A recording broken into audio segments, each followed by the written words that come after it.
The water was dark. That's what I remember most. Not the explosions, not the screaming, the darkness of the water inside that ship as she rolled over. My name is Robert James Mitchell, Seaman First Class, United States Navy. I was 19 years old on December 7th, 1941, stationed aboard the USS Oklahoma, moored at Battleship Row in Pearl Harbor. People ask me what I remember about that morning, and I tell them everything. Every single goddamn second is burned into my brain like someone took a branding iron to it. I grew up in Louisville, Kentucky.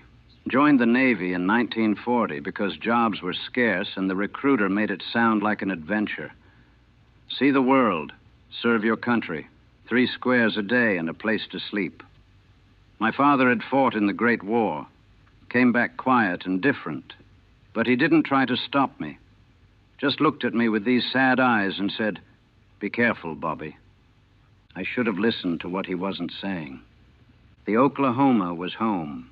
32,000 tons of steel, 583-foot battleship, launched back in 1916. She was old, sure, but she was ours. My bunk was down on the 3rd deck, forward. I knew every passage, every hatch, every compartment. You had to, living on a ship that size. She carried over 1,300 men. We were a city floating on the ocean. Saturday night, December 6th, some of the boys got liberty and went into Honolulu. I stayed aboard, had duty Sunday morning, played cards with my buddy Danny Larson from Minnesota and Joe Guzman from Texas. Danny kept talking about this girl he'd met at a USO dance. Maria, her name was. He had her picture tucked in his wallet. "When this tour's up," he said, "I'm going to marry her." Joe laughed. "You said that about the last 3 girls." We were kids. Just kids playing cards on a Saturday night, safe in harbor, thinking the whole world was ahead of us. We went to sleep around 2,300 hours. Normal night, peaceful. The Hawaii air was warm coming through the portholes. 8 hours later, the world ended. Sunday morning reveille was at 0600. I was up early, grabbing breakfast in the galley, powdered eggs and toast, coffee that tasted like motor oil. The ship was quiet. Most of the crew was sleeping in on Sunday. I was scheduled for watch at 0800, so I headed back down to the 3rd deck to grab my dress whites. At 0755, I was in my skivvies getting ready to change when I heard it. A dull thud, then another. Some of the guys looked up, confused. "What's that?" someone asked. "Must be Army running drills again," another guy said. The Army Air Corps was always running exercises. Then the general quarters alarm started screaming. The ship's klaxon, that awful awooga sound, echoed through every compartment. Men started scrambling. I grabbed my pants, pulled them on, no shirt, no shoes. We were running for our battle stations. Something was wrong. You could feel it. The whole ship felt wrong. That's when the first torpedo hit. The explosion threw me off my feet. The deck lurched beneath us, a massive, violent shudder that ran through the entire ship. Metal groaned. Men shouted. I grabbed onto a support beam as the lights flickered. What the hell was that? Danny was next to me, white as a sheet. Then another hit, and another. The Oklahoma was taking torpedo strikes on her port side. Heavy ones. Japanese Type 91 torpedoes, we'd learn later. Modified aerial torpedoes that could run in shallow water. 8 of them hit us in less than 12 minutes. 8. The ship began to list. You could feel it, the deck tilting beneath your feet. 5 degrees, 10 degrees, 15. Everything not bolted down started sliding. Coffee cups, tools, men's personal effects, all sliding toward the port bulkhead. "She's rolling," someone screamed. "The ship's rolling." We tried to get topside. That's what you're supposed to do. Get to the main deck, abandon ship if necessary.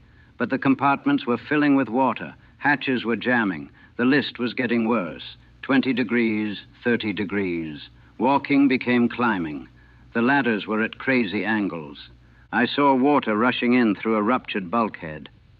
Not a trickle. A wall of water, powerful, unstoppable. It hit a group of men trying to reach the ladder, just swept them away. I heard them screaming as the water took them. "Move! Move!" Chief Warrant Officer Johnson was shouting, trying to organize us, trying to get us out. But there were too many men, too many passages flooding, and the ship was dying beneath us. You could hear her dying, metal tearing, compartments flooding, the groans and shrieks of a battleship breaking apart. 40 degrees, 50 degrees. The lights went out. Emergency lighting kicked in. Dim red bulbs that made everything look like hell. Oil was in the water now. Thick black fuel oil mixing with the seawater. The smell of it, that petroleum stench mixed with seawater and fear sweat and something else, something like the smell of death arriving. At 8:12, 17 minutes after the attack started, the USS Oklahoma capsized, rolled over completely, turned turtle, with her mast stuck in the harbor mud and her hull pointing at the sky, and I was still inside her.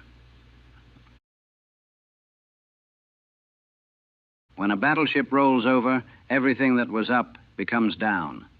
Everything that was a floor becomes a ceiling. The world inverts, and your brain can't process it. You're standing on what used to be a wall, looking at what used to be the floor above your head, and nothing makes sense anymore. The water was rising. In some compartments, it was already waist deep, chest deep. The air pockets were getting smaller. We were trapped in a steel coffin at the bottom of Pearl Harbor. There were maybe 30 of us in my section. Some were hurt, bleeding from the concussions, from being thrown against bulkheads. Danny had a gash across his forehead, blood streaming down his face. Joe was holding his arm at a weird angle, broken or dislocated. Chief Johnson was still trying to take charge. "Stay calm. We need to find a way out. Check every hatch, every passage." But his voice was shaking. He knew. We all knew. The ship was upside down. The hatches that led up to the main deck, they were now underwater on the bottom. The keel, the bottom of the ship, that was now above us, but we couldn't reach it. We were in the middle, in the air pockets, in the dark. The water kept rising. Men were panicking. Some were praying. Some were crying. A kid named Patterson, couldn't have been more than 18, was hyperventilating, gasping, eyes wild. "I can't breathe, I can't breathe."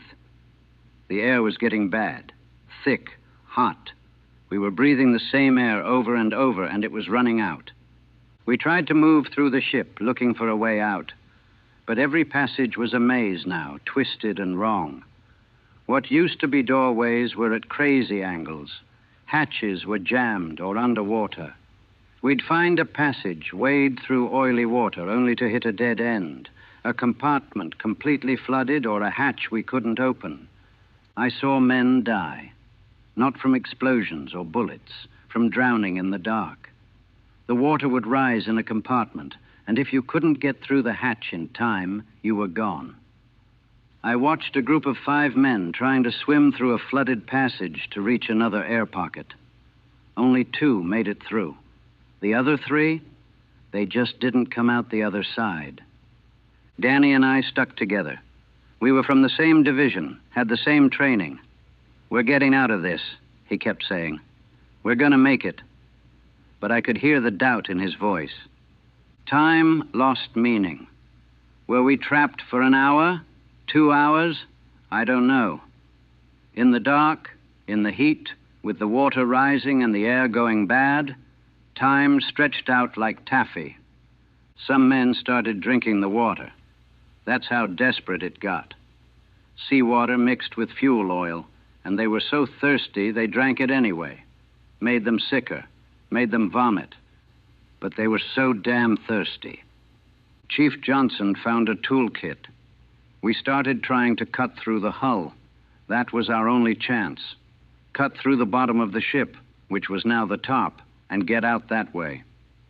We had wrenches, hammers, anything we could find. We beat on the steel hull, trying to make noise, trying to signal anyone outside, praying someone would hear us.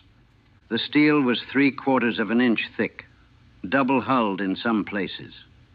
We had hand tools. It was impossible. But we tried anyway because the alternative was accepting that we were going to die in there. Some men gave up, just sat down in the water and stopped fighting. I saw it happen. The moment when the light went out of their eyes and they just stopped. Patterson, the kid who'd been hyperventilating, he just slipped under the water. Didn't struggle. Just let it take him. "Bobby, I can't feel my legs," Danny said. We'd been standing in the oily water for hours. It was cold now. The shock was wearing off and the cold was setting in. "Just keep moving," I told him. "Keep your blood flowing." But I couldn't feel my legs either. Above us, outside that steel tomb, the entire Pacific Fleet was burning. We didn't know that. We didn't know about the Arizona exploding, about the California and West Virginia sinking, about the Nevada trying to make a run for it. We didn't know that 2,400 Americans were dead or dying. We didn't know that the world had just changed forever. All we knew was the dark and the water and the dying. More men gave up, just stopped. Some drowned, some suffocated as the air went bad. Carbon dioxide was building up. You could feel it, that heavy, suffocating feeling, like breathing through a wet blanket. We were getting sleepy. That's what CO2 does. Makes you tired, confused. Then you just go to sleep and don't wake up. Joe Guzman started talking crazy, talking to his mother, having a full conversation with her like she was there. "Mama, I'm sorry. I'm so sorry, Mama." He was crying. Danny tried to snap him out of it, but Joe was gone. Mentally gone, even if his body was still breathing. We found a compartment with a little more air, a bigger pocket. Maybe 15 of us left now. We'd started with 30. Half were gone, just gone. Their bodies floating in the flooded passages, or slumped in corners, or disappeared into the dark water. Chief Johnson was still trying to cut through the hull. His hands were bloody, torn up from the tools. "We're not dying in here," he kept saying. "We're not." But you could hear it in his voice. He didn't believe it anymore. Then we heard it, a tapping from outside the hull. At first, we thought we were imagining it. Hypoxia, CO2 poisoning, making us hallucinate. But no, there it was again. Tap, tap, tap. Someone was on the hull. Someone outside was trying to find us. We went crazy. Beating on the hull, screaming, anything to make noise. "We're here! We're in here!" Chief Johnson was hammering with a wrench. Bang, bang, bang. The sound echoed through the compartment. The tapping got more deliberate. They heard us. Someone outside knew we were alive. Then we heard a new sound, a cutting torch, the high-pitched hiss of acetylene cutting through steel. They were cutting us out. Rescue crews, sailors, and shipyard workers from the naval base were cutting through the hull to reach us. Hope. For the first time in hours, we had hope, but the water was still rising, and the air was almost gone. It was a race now. Would they cut through before we drowned or suffocated? The cutting seemed to take forever. Hours, though it was probably minutes. We could see the glow now. Orange light from the torch, cutting a circle in the steel above our heads. Beautiful. That orange glow was the most beautiful thing I'd ever seen. Danny grabbed my arm. "We're gonna make it, Bobby. We're actually gonna make it." His hand was shaking. Or maybe it was my arm shaking. I couldn't tell anymore. Joe wasn't responding. He'd slumped over in the water. I don't think he was breathing. Chief Johnson tried to revive him, but there wasn't time.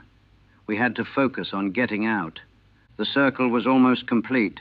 We could hear voices now, shouting from outside. "Hang on, almost through." The hull section fell away.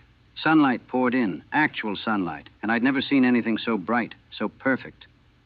Fresh air rushed into the compartment. We gasped, gulped it down like drowning men. "Come on! Move! Move!" Hands reached down through the hole. Rescue workers, their faces covered in soot and oil, pulling us up. One by one, they hauled us out of that steel coffin. I went through that hole and emerged into hell. Pearl Harbor was an inferno. The Arizona was still burning, massive towers of black smoke rising thousands of feet into the air. Oil fires covered the water. Ships were sinking, capsized, destroyed. The air smelled like burning fuel and burning flesh and cordite and death. But I was alive. I was out. I was breathing real air. They pulled Danny out after me, then Chief Johnson, then 2 more men. Then they stopped. "That's all?" someone asked. "Just 5? "There were 30 of us," I said. My voice didn't sound like mine. 30 of us down there. They'd only gotten 5 of us out in time. The others, Joe, Patterson, the rest, they were still in there, dead or dying in the flooded compartments. 25 men. 25. They laid us out on the hull, on the bottom of our own ship, now pointing at the sky. A medic checked us over. Hypothermia, fuel oil poisoning, cuts and bruises. Danny's head wound needed stitches, but we were alive. "You're lucky," the medic said. "So damn lucky. Lucky." I looked across the harbor at the destruction. The Oklahoma had capsized with 429 men aboard. 429 men. Most of them were still inside her. Trapped, drowned, dead. And I was supposed to feel lucky? They evacuated us to the hospital, put us in beds, gave us water, treated our wounds. But I couldn't stop shaking. Couldn't stop seeing the dark water, the dying men, Joe talking to his mother. Couldn't stop hearing the screams. That night, I learned the full scope of it. The Japanese had attacked Pearl Harbor with over 350 aircraft. They'd sunk or damaged 8 battleships, destroyed nearly 200 aircraft, killed over 2,400 Americans. It was the worst naval disaster in American history, and it was just the beginning. They pulled 32 men out of the Oklahoma alive over the next 2 days. 32 survivors out of 429 men aboard. 397 of my shipmates died that morning, drowned, crushed, suffocated in the dark. Danny and I were among the lucky ones. Lucky. I spent 3 weeks in the hospital. They wanted to discharge me, send me home on medical leave. I refused. Put me back on a ship, I told them. Any ship. I couldn't go home, not yet. Not with Joe and all those boys still in the Oklahoma, still underwater in that harbor. They assigned me to the USS Enterprise, carrier duty. I fought through the whole war, Midway, Guadalcanal, the Philippine Sea. I made it through all of it without a scratch. Not one scratch after Pearl Harbor. Like I'd used up all my bad luck on December 7th, 1941, and God decided to give me a pass after that. But I paid in other ways. The nightmares started immediately, still have them. I'm back in that compartment, water rising, air running out, men dying in the dark. I wake up gasping, thrashing, my wife Ann shaking me awake. "Bobby, you're home. You're safe. You're home." But I'm not. Part of me is still in that ship. Will always be in that ship. I can't take baths, can't submerge myself in water. Showers only, and even those are hard. The feeling of water closing over my head, it takes me right back. Anne understands. She's patient with me. More patient than I deserve. Danny made it through the war, too. We stayed in touch for a while. He married Maria, that girl from the USO dance. Had kids. But we stopped writing in the 50s. Too hard. Every time I saw his handwriting, I was back in that compartment with him, blood streaming down his face, both of us sure we were going to die. Sometimes I wonder if it would have been easier if I had died, if I'd gone down with Joe and the others. Survivor's guilt, the doctors call it. Fancy name for feeling like you should be dead, too. They raised the Oklahoma in 1943. Salvage crews spent months pumping her out, patching her hull, getting her upright again. They found the bodies of my shipmates still inside. Some of them had survived for days in air pockets, slowly suffocating, slowly dying of thirst. They found scratch marks on the steel where men had tried to claw their way out. The Navy declared the Oklahoma too damaged to repair, sold her for scrap in 1946. 46 years of service, and she ended up cut apart in a shipyard. Seemed fitting somehow. She was already dead. They were just making it official. I went to the dedication of the USS Oklahoma Memorial in 2007. Stood there at Pearl Harbor, looking at the names carved in marble. 429 names. Found Joe's name, ran my fingers over it. "Sorry, Joe," I whispered. "Sorry I couldn't get you out." An old Japanese veteran was there, too, part of some reconciliation ceremony. Our eyes met across the memorial. He bowed. I nodded. What else was there? We'd both been young men following orders, both been caught in something bigger than ourselves. Hating him wouldn't bring Joe back, wouldn't bring any of them back. People thank me for my service now, call me a hero, a survivor. They want to hear the story. What was it like being at Pearl Harbor? They want it to be exciting, dramatic. They want me to hate the Japanese, to talk about revenge, to make it all mean something. But it doesn't mean anything, or it means too much. I don't know anymore. What I know is this: 397 men died on the Oklahoma that morning. Most of them never had a chance. They were asleep in their bunks when the torpedoes hit. They drowned in the dark, trapped in a capsizing ship, and their last moments were terror and salt water and darkness. I lived. I got out. I saw sunlight again. But here's what nobody tells you about surviving. You carry the dead with you. Every single one of them. Joe, Patterson, all the boys who didn't make it out. They're with me every day. When I'm eating breakfast, when I'm mowing the lawn, when I'm playing with my grandkids. They're there. Still 19 years old, still trapped in that darkness. I'm 77 years old now, lived a full life, wife, kids, grandkids, a good career after the Navy. 66 years since that morning. More than 3 times as long as I'd been alive when it happened. But I still can't swim. Still can't go underwater. Still wake up gasping in the middle of the night, feeling like I'm drowning in the dark. They say Pearl Harbor was a day that will live in infamy. President Roosevelt said that. He was right. But what lives in infamy for the country is different from what lives in me. For America, it was the shock, the anger, the call to war. For me, it's the water rising in that compartment, the sound of men dying, the darkness, the cold. The Oklahoma is gone now, scrapped, melted down, turned into something else. But she's still real to me, still upside down in the harbor, still filled with ghosts. I'm one of the last ones left. Most of the Oklahoma survivors are gone now. Danny died in 1998. Chief Johnson in 2003. Soon there won't be anyone left who remembers what it was like inside that ship, who remembers the boys who didn't make it out. So I'm telling you now. I'm telling you so someone knows. So it's not forgotten. Joe Guzman from Texas. He was 20 years old. He wanted to see his mother again. He never did. None of us really made it out of that ship.